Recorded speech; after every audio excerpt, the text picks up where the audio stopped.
День за днем корреспонденты нашего телеканала следят за событиями в республике и за ее пределами. О самых главных из них расскажем в ближайший час.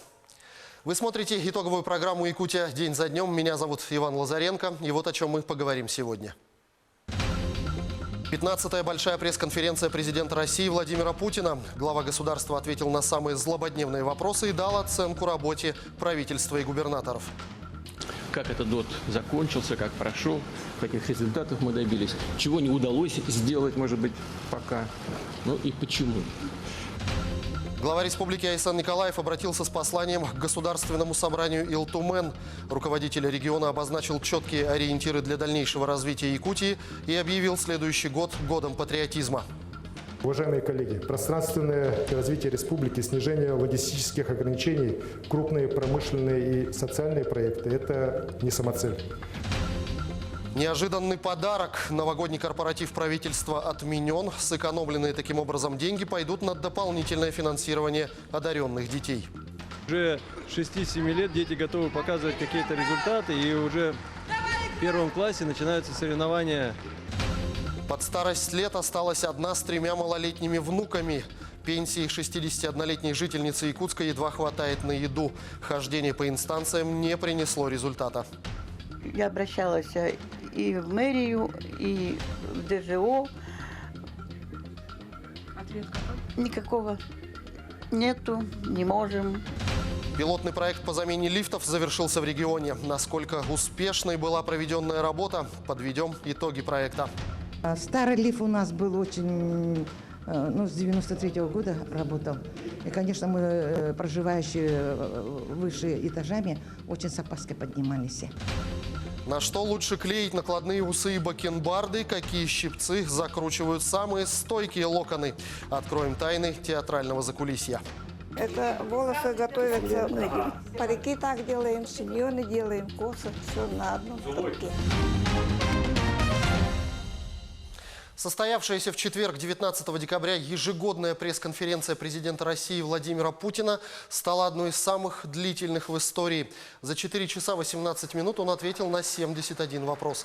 Главным результатом, который был достигнут в период его руководства страной, президент России назвал стабильность. У нас наступила ситуация внутренней стабильности, уверенности в том, что страна будет развиваться стабильным путем и дальше. Вот это, наверное, самое главное. Экономика кардинально поменялась, сказал глава государства. Темы, затронутые в вопросах президенту, традиционно касались всевозможных аспектов жизни граждан, в том числе и Дальнего Востока. Говоря о важности сохранения жителей этого региона, Путин обратил внимание на проблемы, связанные с освоением земель. Дальневосточным гектаром действительно воспользовались уже немало людей. Мы распространили возможность получения дальневосточного гектара не только на дальневосточников, но на всех тех, кто хочет туда приехать и жить там. В основном эти гектары, они используются на несколько целей. На цели жилищного строительства, на цели ведения сельского хозяйства, либо вообще какого-то бизнеса, в том числе, скажем, туристического. Но хорошо известные проблемы с этим связанные, они прежде всего заключаются в том, что выделение этих земель не всегда является оптимальным с точки зрения отсутствия, либо наличия, скорее всего, отсутствия инфраструктуры, дорожной, энергетической и так далее и тому подобное. Поэтому нам нужно сначала в полном объеме реализовать эти планы начинания именно там, а уже потом переходить к другим регионам. В ходе пресс-конференции Владимиру Путину был задан и вопрос о плоских тарифах Аэрофлота. Президент сказал, что программу никто отменять не собирается, она продолжится и дальше. Что касается билетов, плоских тарифов, никто их не собирается отменять. Аэрофлот, он просто так немножко нагнетает, выдавливая из правительства деньги на организацию этих полетов. Мы будем это делать и дальше. Больше того, она, как вы знаете, эта программа расширяется не только за счет Дальнего Востока, но и за счет других регионов. И это тоже мы будем делать. Но в целом, конечно, нам просто чего нужно добиваться? Роста доходов граждан, которые мы, думаю, еще поговорим, у нас растут очень медленно. Это первое. И снижение издержек при перевозках. Таким образом, нужно будет снижать и тарифы, но на проезд, билеты, стоимость билетов. Но эти программы будут продолжаться. Пока вот глобальных изменений не наступило, будем продолжать эти программы. Процедура оформления ипотеки с использованием средств материнского капитала будет упрощена.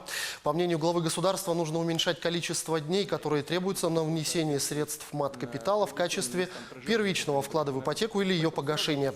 Сейчас в целом такие решения принимаются. Количество этих дней будет сокращено почти в 2 раза, заявил Владимир Путин и добавил, что необходимо расширять применение так называемого электронного товарооборота между клиентом, пенсионным фондом и застройщиком. Я в этом как раз не уверен. Тем не менее, с тем, чтобы отношения между клиентом банка и пенсионным фондом, через который идет материнский капитал, с соответствующими застройщиками, осуществлялись без участия человека, чтобы он только подал заявку, а банки сразу бы разобрались с пенсионным фондом, когда и сколько можно получить денег. Тогда это можно делать вообще за один день. И это можно сделать. И нужно сделать. Мы совсем недавно только с коллегами обсуждали это, мы и будем это делать. Кроме этого, президент отметил необходимость решения проблемы с дифференциацией заработной платы в медицинской сфере. Это одна из проблем, которую мы должны решить. С точки зрения заработной платы надо смотреть внутрь самой отрасли, отметил глава государства. При этом он подчеркнул, что ни в коем случае нельзя лишать медиков надбавок за работу в праздники и выходные дни. Путин добавил, что если в целях повышения зарплаты врачам изменить что-то внутри действующего тарифа на обязательного медицинского страхования, тогда не останется средств ни на лекарства, ни на оборудование. Избавиться от этой несправедливой дифференциации. Раз. Теперь нужно, безусловно, изменить базовую ставку постоянного оклада. Она сейчас в регионах у нас разнится от 30 до 50%. Нужно сделать ее единый подход по всей стране. Так же, как нужно создать единый подход к стимулирующим выплатам. Это за количество больных принятых, за количество выездов к больным и так далее, и так далее. Стоит отметить, что якутяне ежегодно принимают участие в мероприятии, благодаря чему решение многих вопросов было сдвинуто с мертвой точки. Пожалуй, наиболее популярным стал вопрос строительства моста через реку Лену на прошлой конференции. Владимир Путин тогда заявил, что в случае договоренности Минтранса и Минэкономразвития страны проект будет реализован. В настоящее время проект уже согласован правительством России. 2020 год в республике объявлен годом патриотизма. Глава республики Айсен Николаев на этой неделе выступил с ежегодным посланием к Государственному собранию Ил-Тумен. Илдархан определил свое видение в вопросах стратегического развития региона на ближайшую перспективу. Традиционное обращение получилось социальной направленности и в первую очередь было нацелено на улучшение качества жизни населения. На какие еще сферы жизни было обращено внимание главы региона, в деталях разбирала Ульяна Шагина. Уважаемые коллеги, пространственное развитие республики, снижение логистических ограничений, крупные промышленные и социальные проекты – это не самоцель. Ключевой эффект должен появиться в улучшении качества жизни людей, в том числе в повышении их реальных доходов, в преодолении бедности. По официальным статданным в регионе численность населения с доходами ниже прожиточного минимума по итогам 2018 года снизилась до 19%. Улучшение по сравнению с 2017 годом составляет 1%. Кажется, что это мизер, но это 10 тысяч наших сограждан, резюмировал глава. Принимая меры с бедностью, нужно не только менять подходы, но и задействовать все ресурсы в решении этих проблем. Для этого нужно объединять усилия служб социальной защиты, занятости, развития предпринимательства и сельского хозяйства. Объединить ресурсы всех ведомств для поддержки малоимущих якутян. Я поручаю правительству республики совместно с органами местного самоуправления составить реестр особо нуждающихся в социальной помощи семей и работать точечно, выводя на устойчивую траекторию жизни не только одного человека, но и всю его семью. Для преодоления всех этих социальных задач должны сплотиться не только власть, но и институты гражданского общества. Глава республики очень четко обозначил, какие основные направления, и не просто в объектном его выражении, но и конкретно в качестве жизни населения грядут изменения. И это не только радует, но от нас требует консолидации усилий, требует дисциплины, ответственности. Мы должны сегодня сплотиться еще больше, не только власть, но и институты гражданского общества. К примеру, для улучшения благосостояния молодых семей должна помочь льготная ипотека под 2% для дальневосточников. Айсен Николаев поручил организовать работу, чтобы этой программой воспользовались не только в городах, но и в районах республики. Нам нужно перейти от наших ведомственных границ и ограничений к интересам человека через объединение работы по снижению бедности, аварийного жилья, поддержки многодетных семей. И очень важно, чтобы в повышении благосостояния наших граждан мы опирались не только на бюджетные ресурсы, но и на энергию предпринимательства. Говоря, к примеру, об аграрном предпринимательстве, Ильдархан поручил правительству в 2020 году сформировать фонд поддержки агропромышленного производства для поддержки не только крупного сельскохозяйственного бизнеса, но и якутян, желающих заняться собственным сельхозпроизводством. У нас будет тоже новый механизм, как сказал Арсений Сергеевич. Субсидия будет государственная поддержка будет выделяться крестьянским фермерским хозяйствам, у которых имеется 25 коров и более. Да? Раньше этот механизм был от 100 доенных коров, механизм был сложным, именно был нацелен на крупные организованные хозяйства. Со следующего года у нас появится возможность именно поддержать крестьянские хозяйства, у которых малые формы. Главное событие уходящего года и, наверное, самое долгожданное – решение вопросов по Ленскому мосту. Завершение строительства моста планируется в 2025 году. Он соединит пространство Восточной Сибири и Дальнего Востока. Производственные мощности, использованные при строительстве моста, будут использованы при дальнейшем развитии Северного широтного хода, возведению мостов через Вилюй и Алдан. Ленский мост в республике станет третьим по сложности объектом в стране. Для этого в будущем году будет прохождение и проектирование глав госэкспертизы объекта, для которого будет привлечен сильный консорциум инвесторов. Ленскому мосту быть.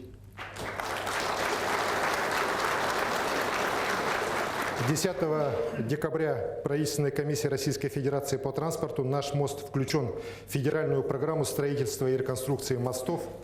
Уважаемые друзья, сегодня нам всем надо объединиться, сконцентрировать наши силы и энергию, отработать максимально ответственно и эффективно, чтобы поручение главы государства было исполнено и многолетняя мечта якутян наконец-то осуществилась. Преодолению колоссальных расстояний Якутии будут способствовать также реконструкция 16 аэропортов республики, а также начало железнодорожного пассажирского движения со станции Нижний Бестях. На своем опыте мы в этом убедились, что это действительно удобно. Можно 12 часов отдохнуть, почитать книгу, полежать. И плюс финансовая составляющая. Осенью билет на переправу входит в стоимость, что для людей, которые едут зачастую по делам или, возможно, по проблемам со здоровьем, является одним из ведущих и ключевых составляющих. Ильдархан уверен, что в век современных технологий мобильность людей повышают не только традиционные виды инфраструктуры. Широкополосным доступом в интернет по оптоволоконной сети охвачены уже 199 населенных пунктов или 83% жителей Якутии. Мы рады, что в нашем Кобельском улусе это оптоволокно, интернет.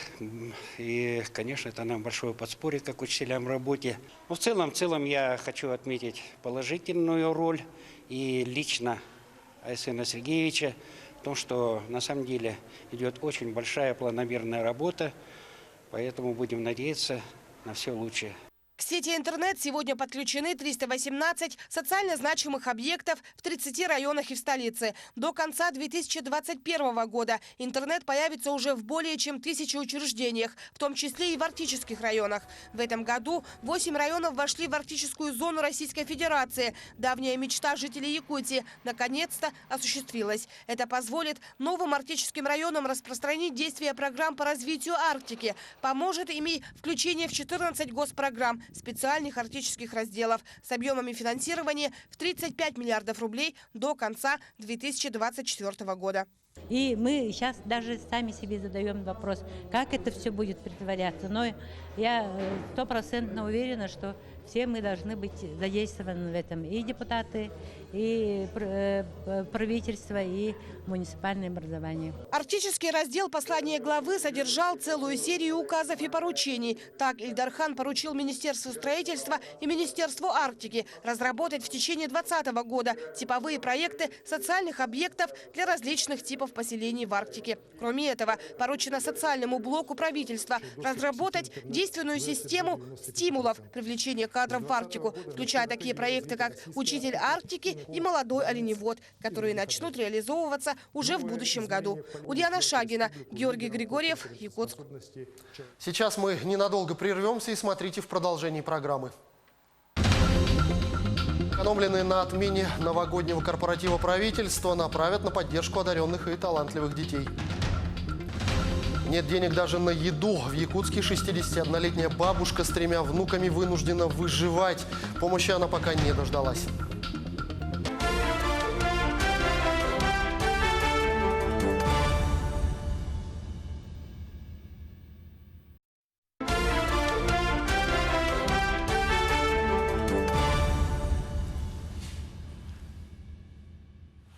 Мы продолжаем программу.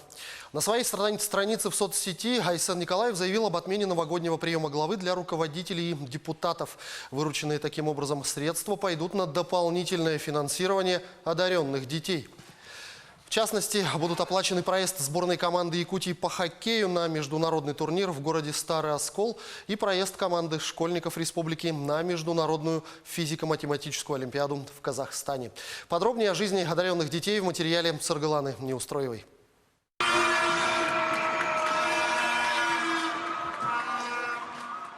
Это кадры с триумфа юных хоккеистов в Благовещенске, где на дальневосточном турнире мальчишки из Якутии в финале обыграли Приморье. Несмотря на возраст, хоккеисты уже уверенно покоряют спортивные вершины. Только в этом году команда, в составе которой спортсмены из городов Нерюнгри и Якутск, принесла 2 золотые медали республики. Кроме побед в Благовещенске, мальчишки стали лучшими на всероссийском турнире в Сочи. Уже 6-7 лет дети готовы показывать какие-то результаты, и уже в 1 классе начинаются соревнования, детей из первоклассных начинаются соревнования по России. И, конечно, игровая практика нужна этим детям. Но в связи с тем, что школа не может финансировать, поэтому приходится приходить к помощи родителей, и спонсоров, да. И, конечно, большая благодарность хочется объявить нашему главе республики Айсену Сергеевичу, что оказал внимание сейчас нашим детям, да, неожиданно, как говорится, чудеса бывают перед Новым годом, и в нашем отношении детям такой подарок глава преподнес. Для этих детей хоккей не просто хобби или любимое занятие, это образ жизни. Некоторые из мальчишек встали на лед аж в 3-летнем возрасте, и с тех пор, как уверяют родители, коньки практически не снимают. В 3,5 года он пришел на лед, первый раз встал и поехал сразу же. И эта любовь так и пошла. Мама сначала вообще не понимала, что такое хоккей, и не представляла вообще все трудности. Но сейчас мы уже 6-й сезон в хоккее, поэтому справляемся уже со всеми трудностями. Даже мама стала знать правила игры наконец-таки. Очевидно, что помимо, конечно же, ощутимой финансовой поддержки, потому что это дорого, естественно, лететь 7000 километров, очень приятно, что само внимание со стороны главы, со стороны первых лиц республики к нашему виду спорта, к тем результатам и достижениям, которые ребята показывают. Впереди у спортсменов международный турнир в Старом Осколе. Подготовка к нему уже идет полным ходом. Тренировки проходят каждый день, иногда по несколько занятий. Разумеется, и об учебе юные хоккеисты не забывают. Не отстают от спортсменов и интеллектуально одаренные дети республики. Еще с 2005 года школьники Республиканского лицея-интерната города Якутска принимают участие в престижной международной олимпиаде физико-математического лицея имени Жаутыкова в Республике Казахстан. Наши ребята тоже показывали очень неплохие результаты в свое время. В прошлом году девушка была бронзовой медалисткой. До этого были серебряные медалисты. И по команде тоже мы неплохой результат показывали. Получали несколько раз похвальную грамоту. Ученица 11 класса Мария ездит в Казахстан уже не первый год и всегда возвращается с призовыми местами. Благодаря этому в будущем у нее есть все шансы поступить в любое высшее учебное заведение за рубежом.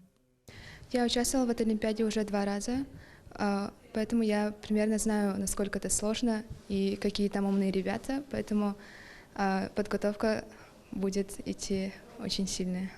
У нас есть руководители, и они решили нам предоставить свободное время для того, чтобы подготовиться к этой Олимпиаде. Каждая такая поездка для команд в Центральную Россию обходится в сотни тысяч рублей с учетом проезда и проживания участников. Поэтому одаренные дети нуждаются в поддержке и развитии, поскольку они – будущее нашей республики. Разумеется, в настоящий момент государством предусмотрены средства на оказание помощи таким детям. Но, как признаются родители этих будущих чемпионов и медалистов, дополнительная поддержка со стороны главы республики стала для них настоящим новогодним подарком. Саргалана Неустроева, Джулус Иннокентьев, Якутск. 61-летняя жительница Якутска под старость лет осталась одна с 3 малолетними внуками. Бабушкиной пенсии едва хватает на пропитание, а старый дом с печным отоплением они на днях уже должны освободить. Куда только не обращалась женщина за помощью, все безрезультатно. Об этом репортаж нашего корреспондента Ульяны Шагиной. Татьяна Кутарева – многодетная мама 6 детей и 15 внуков. Но жизнь сложилась так, что сегодня ей одной приходится тянуть своих 3 внучат. В преддверии наступления Нового года принято верить в чудеса. Но не в случае Татьяны Петровны, которая уже перестала надеяться на какое-либо чудо. Я обращалась и в мэрию, и в ДЖО. Ответ какой? Никакого. Нету, не можем. Может быть, кто-нибудь откликнется и поможет мне. Уже сил нету. Сына Татьяны Петровны посадили в 2016-м, а мать детей, наверное, устав от тяжелой жизни, ушла в неизвестном направлении, оставив малолетних детей на свекровь. Чтобы хоть как-то их содержать, Татьяне Петровне пришлось лишить ее родительских прав и оформить опекунство над внуками. Я вызвала ПДН, и, приехала опека, и все, и вот я их взяла в опеку. А девочка у меня давно уже на опеке. Вот как сына посадили первый раз его. Это был, ей было сколько? Лет 7, наверное, да? 6-7 лет было. Вот. Сейчас он 2 раз сел. Надолго? До 25-го года. Старшая внучка и бабушкина тезка Татьяна – самая главная помощница в доме. Уход за младшими, стирка, готовка и уборка – все на ней. После школы 13-летняя Таня бежит домой, чтобы помочь бабушке. Потому что бабушка ходить не может, я обычно там пылесошу и посуду мою. Супруг Татьяны Петровны – главный кормилец семьи. Он вынужден работать грузчиком за 400 рублей в день. Эти деньги уходят на ежедневные расходы семьи. Ой, я получаю 13 тысяч пенсии. Но муж получает, он работает, если у них там есть. Им платят сразу на руки каждый день. А муж не пенсионер? Нет. Дом, в котором они жили до этого, сгорел в 2016 году. Да и тот ей не принадлежал. С тех пор начались скитания. Этим летом друг семьи одолжил свое жилье. Денег брать не стал, но попросил сделать хоть какой-то ремонт. Тут что творилось, тут вообще печки не было, вся разгромленная была. Здесь вот этих ни стен, ничего здесь не было. Тут такое творилось вообще. В принципе, мы что могли, сделали. На днях должен вернуться хозяин дома, а это значит, что бабушке придется в срочном порядке искать жилье. Куда идти пожилому человеку с 3 несовершеннолетними внуками, непонятно. Сегодня единственная мечта Татьяны Петровны, чтобы ее малыши могли жить в человеческих условиях. Будем надеяться, что ее кто-то услышит. Ведь в преддверии Нового года мечтам, как правило, суждено сбываться. Ульяна Шагина, Семен Семенов, Якутск. В Якутске прошло закрытие пилотного проекта по замене лифтов. Республика вошла в число пилотных регионов по реализации этого проекта в 2017 году. В проект были включены многоквартирные дома, в которых закончился срок эксплуатации лифтового оборудования. Об итогах проекта в материале нашего корреспондента Юрия Осипова. Зинаида Прокопьевна живет в этом доме с момента его постройки 1993 года. Прошло уже без малого 26 лет. По ее словам, в последние годы на старом лифте было уже просто страшно ездить. Но все равно приходилось. Тяжело каждый раз подниматься пешком до 7-го этажа. Старый лифт у нас был очень с 93-го года работал.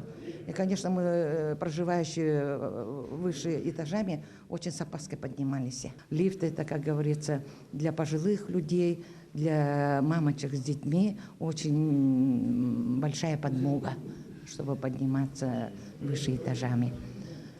Чтобы лифт мог работать бесперебойно, раз в месяц специалист проводит плановый осмотр лифтового оборудования. Мы поднялись в техническое помещение, чтобы увидеть, как проходит проверка и как устроен мозг, управляющий лифтом. Плановый ежемесячный осмотр включает это осмотр всего оборудования, во-первых, электрической части, то есть протяжку контактов, осмотр на предмет подгаров.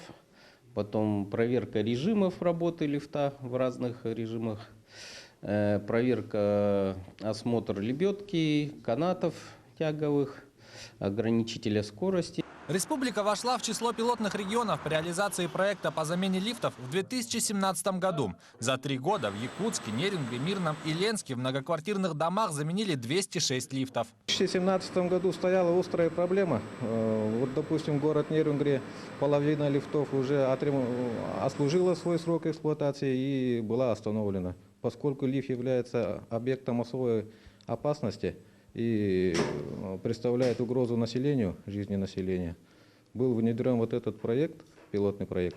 При этом в Нерюнгри реализация пилотного проекта началась еще в 2016 году. За это время здесь обновили 139 лифтов в 62 многоквартирных домах, что составляет около 50% от общего количества. Мы к тому моменту уже смогли, снять остроту кризиса.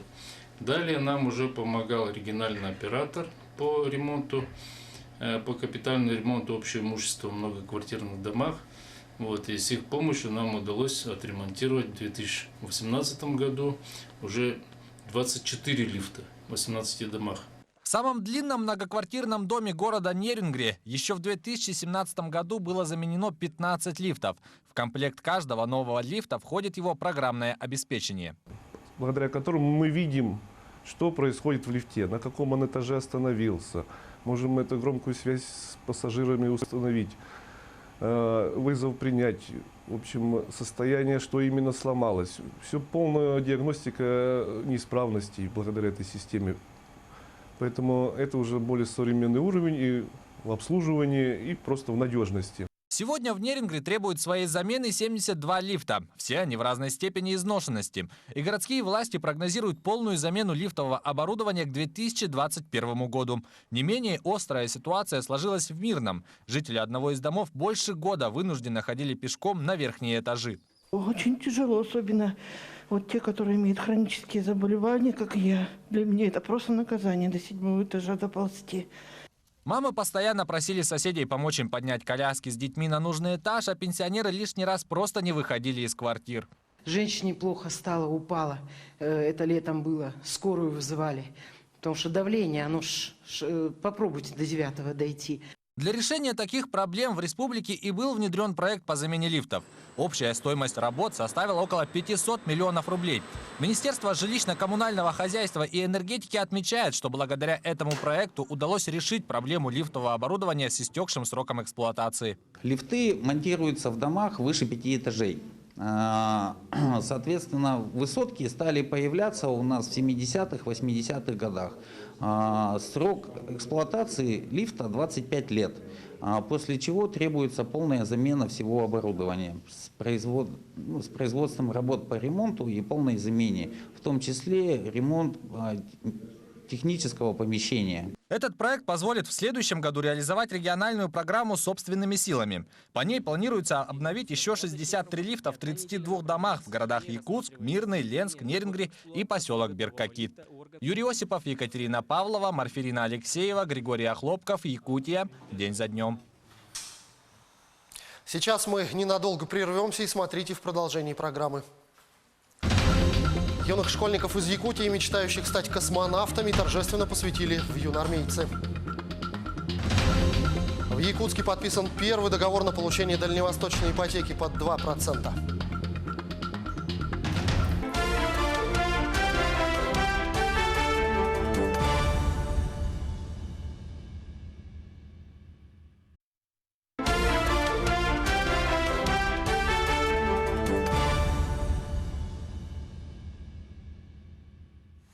Мы продолжаем программу. Школьников из Якутии, мечтающих стать космонавтами, посвятили в юноармейцы. Торжественное мероприятие прошло в Москве в главном штабе Всероссийского детско-юношеского военно-патриотического движения. Вступая в ряды юноармейцев, ребята дали клятву и пообещали быть верными Отечеству и следовать традициям доблести. Из столицы страны передает наш корреспондент Айсена Бурнашова. Быть патриотом и достойным гражданином России. Клянусь! Присяга юноармейца обязывает быть честным, преодолевать трудности и стремиться к победе в учебе и в спорте, делится с нами 10-классник Александр Пахомов. Он хочет связать свою жизнь с космосом, и для него вступление в ряды юноармейцев – еще один шаг, приближающий к заветной мечте. Чем сильнее ты духом, тем легче бороздить космос. Да? Вместе с Сашей в этот день юноармейцами стали еще 12 школьников из Якутии. Все они воспитанники республиканского проекта доп. Образования «Старт в космос». В Москве ребята посетили звездный городок, тот самый, где находится Центр подготовки космонавтов. Будущие покорители космоса оценили гигантскую центрифугу, отработали навыки на спейс-тренажерах, провели стыковку корабля и воочию увидели модель орбитальной станции «Мир». Раньше я видел все на картинках, и сейчас у меня новое ощущение, и я очень рад, что я сам попробовал. Хочу связать свою специальность, так сказать, с небом. Моя мечта – это стать пилотом. Наша юнармия, отряд, он связан с военно-космическими силами, развивает патриотическое чувство. Это очень важно для нас. Это честь для меня, это стать в ряды юнармии. Юнармия – это детско-юношеское движение, основной целью которого является всестороннее развитие и патриотическое воспитание. Символично, что отряд якутских школьников получил имя дважды Героя Советского Союза – летчика-космонавта Валерия Быковского. В Якутии сегодня очень здорово продвигается это направление. Это развитие, космонавтика. Что мы будем делать с молодежью? Очень много желающих полететь в космос. На сегодняшний день это еще ни одного якутянина, который летал в космос. И именно сегодня мы закладываем первые вот эти частички космонавтики в ваших ребят, якутских школьников. Я думаю, что у них все впереди, и, безусловно, у них все получится. Олимпиадники по математике и физике – лучшие спортсмены своих улусов. Этим летом на территории Амги школьники проходили технику выживания космонавтов. И сегодня, побывав в легендарном звездном городке и вступив в ряды юноармейцев, они стали ближе к своей космической, но вполне реальной мечте. Айсена Бурнашова, Джур Березкин, Москва. За первые 10 дней действия программы льготной ипотеки под 2% жителям Якутска одобрили более 50 заявок для участия в ней. Об этом сообщили в Республиканском ипотечном агентстве. Воспользоваться льготными условиями кредитования на приобретение жилья могут семьи, в которых каждому из супругов еще не исполнилось 36 лет. Под программу попадают и неполные семьи с детьми. Займы планируется выдавать в течение 5 лет со сроком кредитования 20 лет. Максимальная сумма ипотеки не может превышать 6 миллионов рублей. Первоначальный взнос 20%.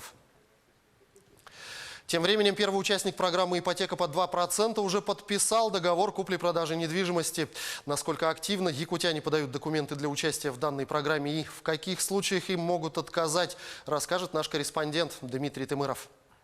9 декабря премьер-министр России Дмитрий Медведев утвердил постановление о реализации дальневосточной программы «Ипотека по 2%». С этого момента прошло чуть больше недели. И вот первый участник программы в Якутии подписал договор купли-продажи объекта недвижимости. Торжественное мероприятие состоялось минувшим днем. Договор мы заключили на однокомнатную квартиру. Дом скоро ведется, сказали, в первом квартале следующего года. И вот как раз перед Новым годом вот приятное событие. И как бы уже Новый год встретим, уже новогоднее настроение у нас. Молодая семья для участия в данной программе обратилась напрямую региональному оператору Дом РФ программы «Дальневосточная ипотека по 2% в Республиканское ипотечное агентство. На сегодня к ним для участия в данной программе обратилось уже более 80 человек. На сегодняшний день наша компания проконсультировала более 250 клиентов. Соответственно, заявок подано 82 единицы и 48 уже получили предварительное одобрение. Все 48 в настоящее время в поисках квартиры, получается, будущей, да. Как отмечают специалисты агентства, некоторым горожанам приходит отказ, но в данное время все это из-за плохой кредитной истории. А вот что касается вопроса возраста участников, то 35 лет включительно. Но здесь есть тоже свои нюансы, которые будущие участники программы должны обязательно учесть при подаче документов. Человек может подписать договор до достижения 36 лет. Время для поиска объекта, соответственно, максимально 3 месяца. Но если человеку в скором времени исполняется 36, то это время ограничено до наступления данного возраста. То есть, простыми словами, на момент подписания договора человеку должно быть 35 лет. Если покупателю после одобрения ипотеки исполнилось 36 лет, то он автоматически выбывает из программы. Вместе с тем, как отмечают специалисты регионального оператора Дом РФ, на сегодня пока ни один банк региона не утвержден в качестве участника данной программы. Этот список появится лишь после новогодних праздников. Но, как вы знаете, 7 декабря правительством Российской Федерации был утвержден порядок и условия программы «Дальневосточная ипотека». Там прописан порядок взаимодействия акционерного общества Дом РФ с кредитными организациями, которые будут участвовать в этой программе. Да, и в соответствии с установленным порядком, да, в течение 15 рабочих дней, календарных, да, в течение 15 календарных дней Банк Дом РФ собирает заявки от кредитных организаций, которые будут участвовать в этой программе. И в течение 15 рабочих дней после момента окончания приема заявок он производит процедуру отбора этих кредитных организаций и итоги отбора уже размещает на своем сайте в сети интернет. Если посмотреть по датам, которые у нас выходят, да, мы думаем, что числа 20-го, в 20-х числах января такой список уже будет опубликован на сайте акционерного общества Дом РФ по тем кредитным организациям, которые будут участвовать в программе «Дальневосточная ипотека». А пока список банков утверждается оператором данной программы, региональные представители банка Дом РФ уже начали выдавать первые дальневосточные кредиты своим клиентам. Изабелла Лебедева, которая стала первым в регионе получателем этого кредита, говорит, что после Нового года начнутся приятные хлопоты, подборка мебели и сопутствующих товаров. Ну, мы видели, да, схему квартиры самой, уже как бы в планах все, в предвкушении самого ремонта. Дмитрий Тымыров, Семен Семенов, Якутск.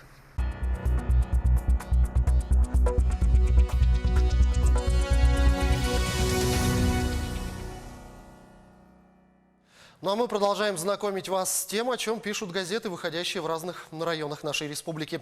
О самом интересном расскажем прямо сейчас.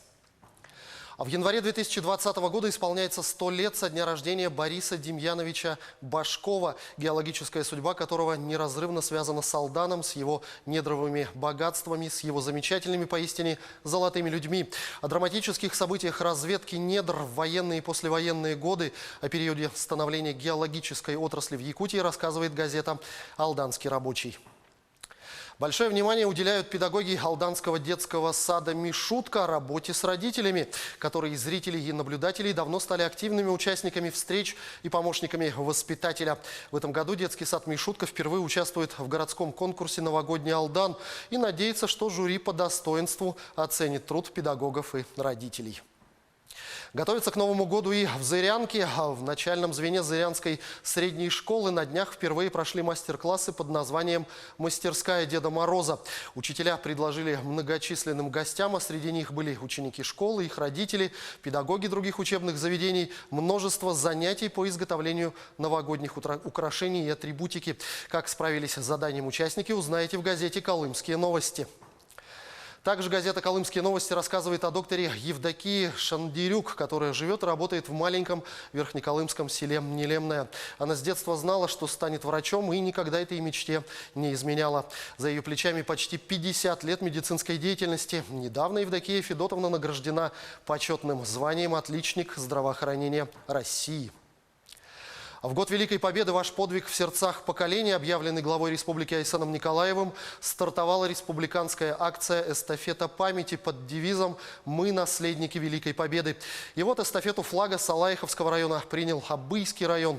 О том, как прошло торжественное мероприятие, пишет газета «Хатугукаим». А в нерюнгринской газете «Индустрия Севера» рассказывается о том, как успешно реализуется в Южно-Якутском технологическом колледже программа переподготовки кадров для работы в горной промышленности, требующая от работников высокого уровня интеллектуального развития, соответствия их умений и навыков новым профессиональным стандартам. Программа разработана колледжем совместно с правительством и Министерством финансов России на базе Московской школы Сколково. В начале декабря, как пишет газета «Индустрия Севера», в электроцехе горнообогатительного комбината «Денисовский» компании «Колмар» прошел первый демонстрационный экзамен по программе «Электрослесарь подземный» в рамках реализации флагманской программы управления цифровыми процессами в горнодобывающей отрасли. Среди героев уходящего года, упомянутых главой Якутии Эсеном Николаевым, в его послании Госсобранию Республики было названо имя нерюнгринского школьника, учащегося 11 класса Кирилла Бабарыкина, который лично присутствовал в зале Республики на оглашении документа. Кирилл Бабарыкин, благодаря своим навыкам обучения в школе безопасности, смог оказать помощь и не допустить гибели человека. Об этом также рассказывает газета своим читателям.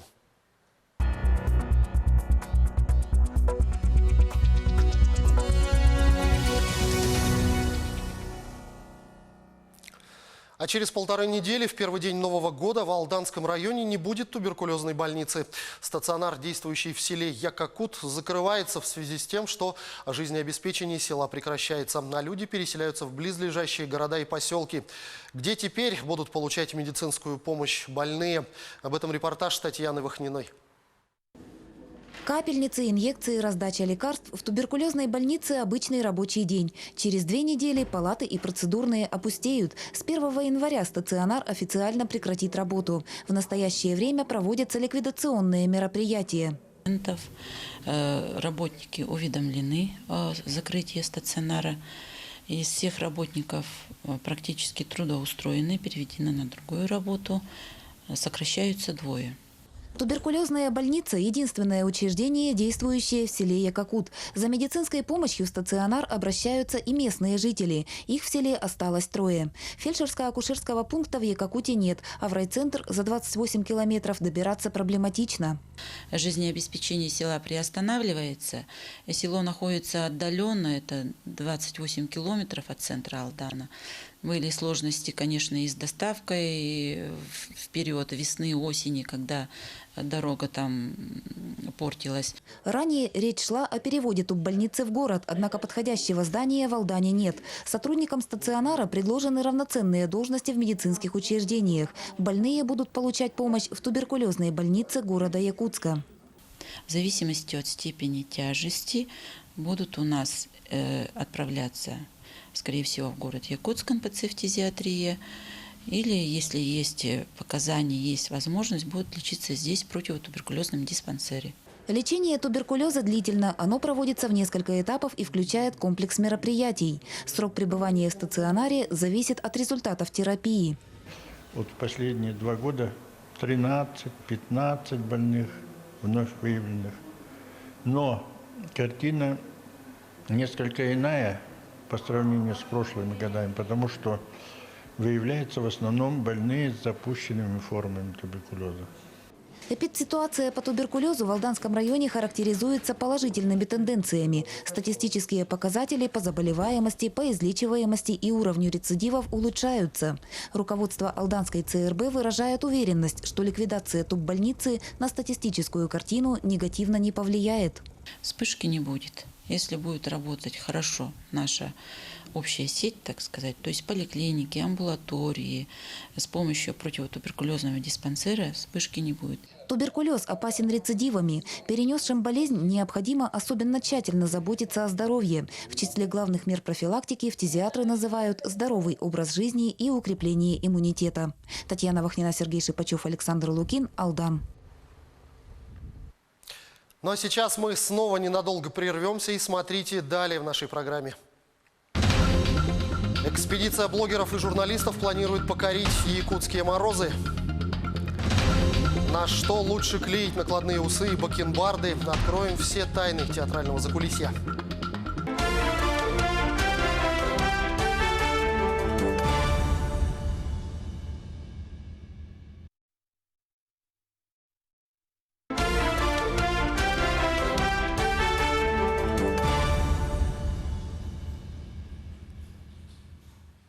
Мы продолжаем программу. Уходящая неделя оказалась довольно богатой на различные новости, хорошие и не очень. Вкратце расскажем о самых, на наш взгляд, важных и интересных событиях. Суд оправдал главу Чурапчинского района Якутии Андрея Наговицына. Мегино-Кангаласский районный суд не нашел состава преступления в его действиях. Ранее сообщалось, что Андрей Наговицын незаконно поручил подконтрольному ему директору Чурапчинского учебно-производственного комбината оплатить из бюджетных средств покупку строительных материалов, которые глава приобрел для личных нужд. Во исполнении его поручения в феврале 2018 года деньги со счета учреждения были перечислены поставщику. Количество заболевших корью в Якутске увеличилось до 31 человека. Среди них 5 пациентов – дети до 17 лет. Большинство прибывших в медучреждения не имели прививок от кори. Роспотребнадзор вводит дополнительные меры по борьбе с корью в школах и других образовательных организациях. Так, руководителям образовательных учреждений, в том числе дополнительного образования, необходимо вывести из коллективов детей и работников, не привитых и не имеющих сведений о прививках против кори. Кроме того, постановление Роспотребнадзора предусматривает, что предприятия сферы торговли, общественного питания, транспорта должны обеспечить вакцинацию своих сотрудников в кратчайшие сроки. Айсен Николаев поручил правительству Якутии разработать законопроект по запрету продажи снюса. Глава региона отметил, что в России официально зафиксировано несколько летальных исходов после употребления этого вида табака. И чтобы не допустить такого исхода в Якутии, следует незамедлительно принять меру.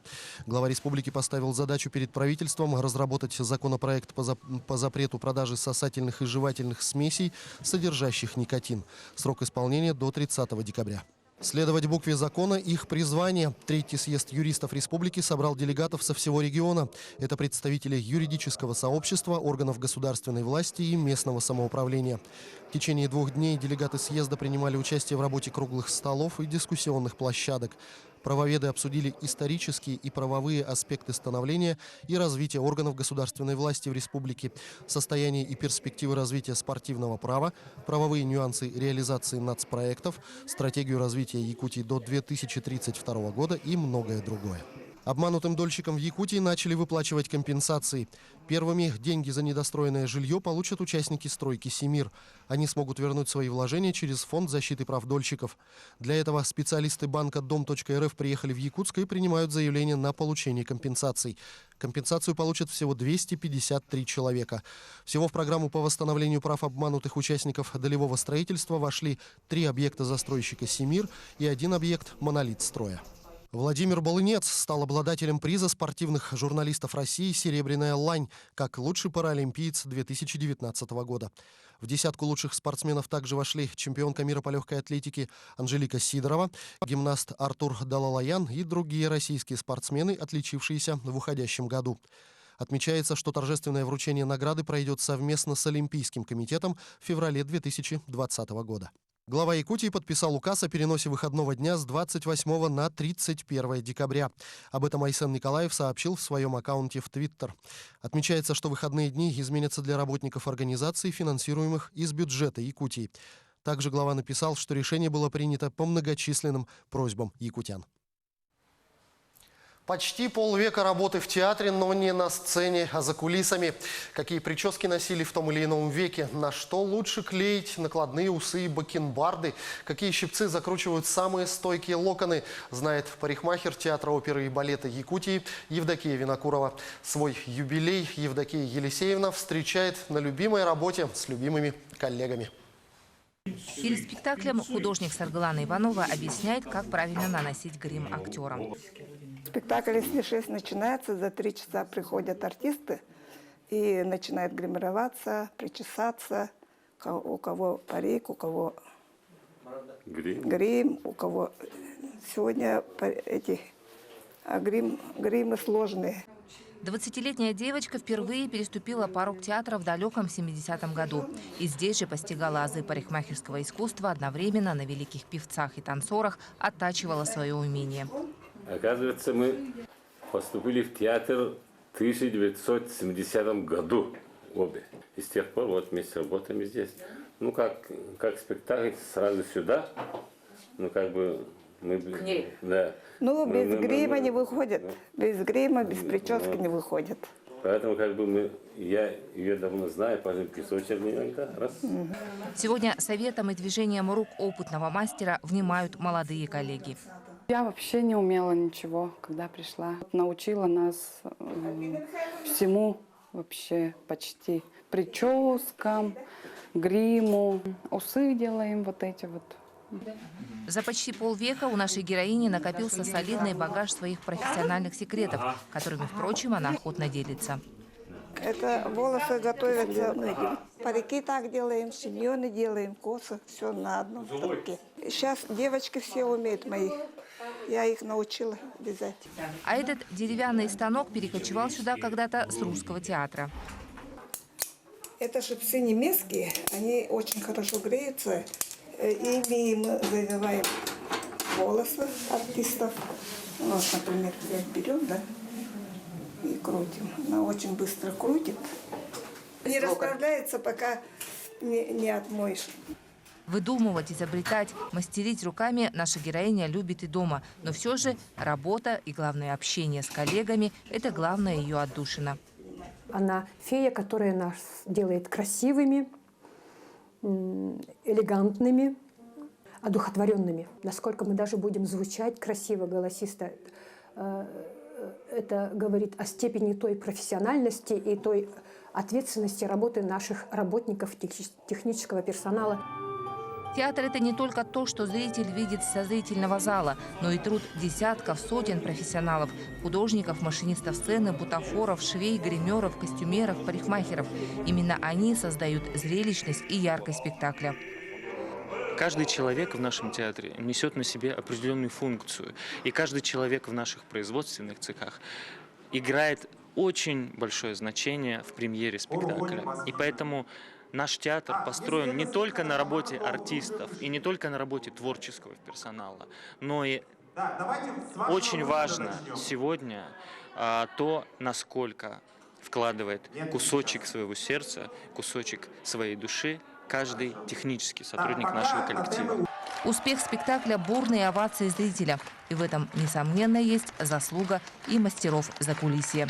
Семен Семенов, Элья Иванов, Туяра Филиппова, Якутск.